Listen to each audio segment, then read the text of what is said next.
Kovács Koppány él-hal a koppolásért.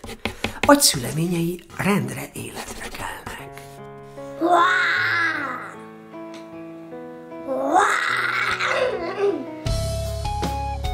A Virág utcai focibajnokság döntője aztán mindent megváltoztat.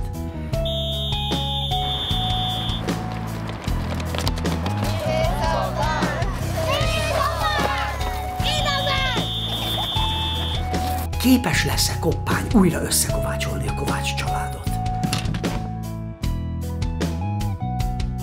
Meg tudja-e gyógyítani Nagyit? Rájön-e az anyajegy titkára?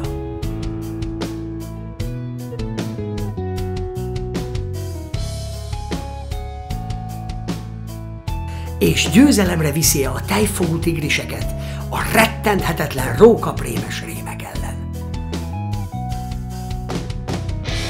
A Virág utcai focibajnokság. Dávid Ádám és Rubik Anna meseregénye. A 10 éves Pagony kiadó 100. könyve.